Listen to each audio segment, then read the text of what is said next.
Welcome to this explainer. I am so thrilled to have you here today. We are going to completely untangle two concepts that, let's be honest, we all use interchangeably every single day. But when you actually dig into the science, they mean wildly, entirely different things. I'm talking about character and personality. Today, we're putting these two concepts right under the microscope to figure out who we actually are versus who we strive to be. So right off the bat, I want you to think about a super relatable paradox. Can a polite, agreeable, highly organized person actually be a bad person? I mean, we've all met someone like this, right? Someone who has incredibly pleasant everyday traits. Maybe they're always on time, they're always smiling, they literally never forget a birthday. But then, when the pressure is truly on, they fundamentally lack basic integrity. How does that even happen? Well, it all comes down to the split between personality and character. Here is our roadmap to solve this psychological mystery today. 1. The core difference. 2. Measuring traits and virtues. 3. Stability, genes, and environment. 4. When character overrides personality. And finally, 5. Real-world applications. All right, let's dive into section 1, the core difference, is versus ought. The absolutely crucial point to grasp here is that personality neutrally describes our baseline patterns. It's simply the what is. It tells us if we tend to be naturally shy or outgoing, highly organized, or completely relaxed. It is fundamentally value neutral. It doesn't judge whether those traits are morally good or bad, it just is. Character, on the exact other hand, is what ought to be. It is entirely value-laden. It evaluates the ethical virtues we actively strive for in life. Things like honesty, generosity, and fairness. Early psychologist Gordon Allport literally hit the nail on the head back in 1927. He said, "Character is personality evaluated. Personality is character devalued."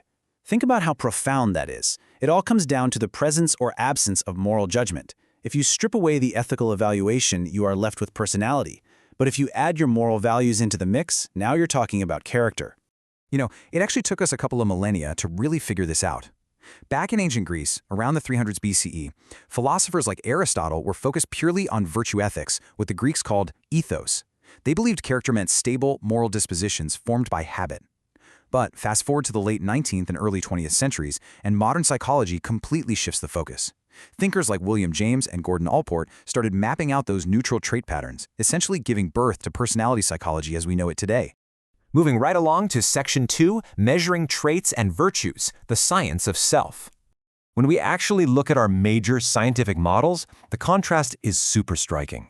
The famous Big Five model, which measures things like openness, conscientiousness, extroversion, agreeableness, and neuroticism, has a massive focus on neutral traits, but practically zero explicit moral dimension.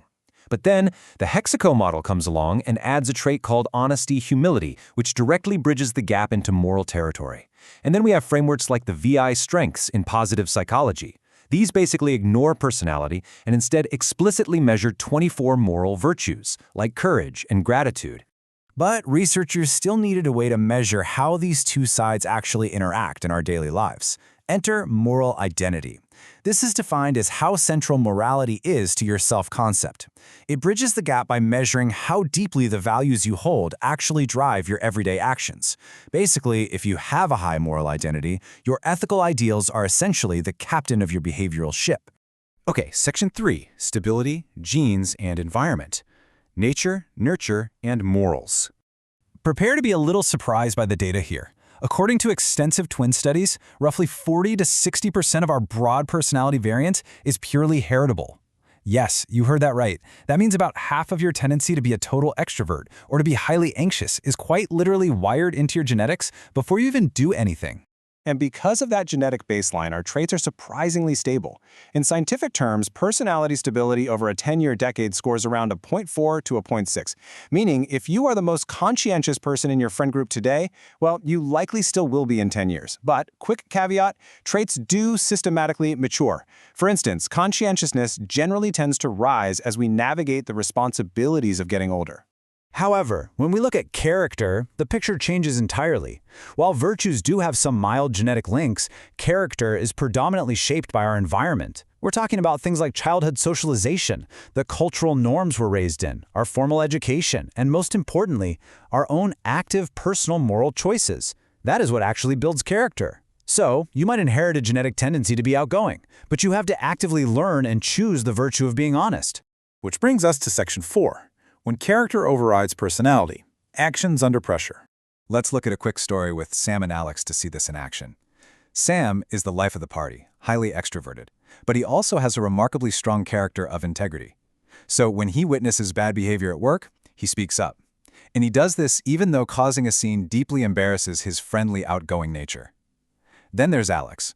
Alex has an incredibly diligent, introverted, highly agreeable personality, always polite. But Alex actually has low moral character and quietly steals office supplies when no one is looking. This perfectly proves that a pleasant, diligent personality absolutely does not guarantee morality. Here's another really fascinating scenario. Imagine Emma and John are facing a massively stressful, make-or-break deadline at work. Emma's personality is naturally highly neurotic and stress-prone. She is visibly anxious. John is the exact opposite. He is emotionally stable, grounded, and naturally calm under pressure. But when a coworker blatantly steals credit for a crucial project, Emma, despite her intense anxiety, chooses to speak up kindly but firmly for fairness. John, on the other hand, stays completely silent, simply to avoid the conflict. Emma's high character completely overrides her anxious personality. John, conversely, just uses his calm exterior to hide a complete lack of moral courage. Let's wrap this up with Section 5, Real-World Applications, putting it into practice.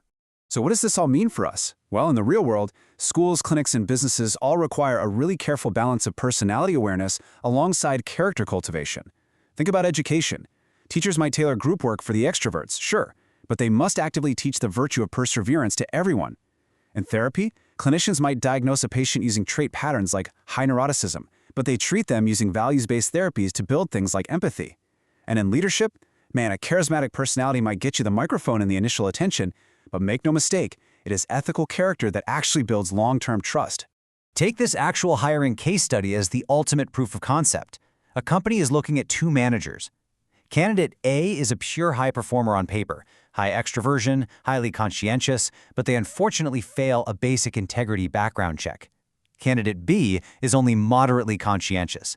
Maybe not a rock star on paper, but they score exceptionally high on moral character inventories. The research shows that choosing candidate B is the right move every single time. Over the years, that choice builds better long-term team morale and significantly lowers turnover. Character wins, every time. As we wrap up this explainer, I really want to anchor you with this final, powerful summary from all the science we've covered today. Personality is who we are right now. It's our baseline traits, the hand we were dealt. But character is who we can become. It is the moral ideal we actively strive toward, especially when the pressure is on. So I want to leave you with this provocative question to chew on. Are you simply coasting on the pleasant personality traits you were born with, or are you actively, deliberately doing the hard work of building your character? Thank you so much for joining me today. Keep learning, keep growing, and I'll see you next time.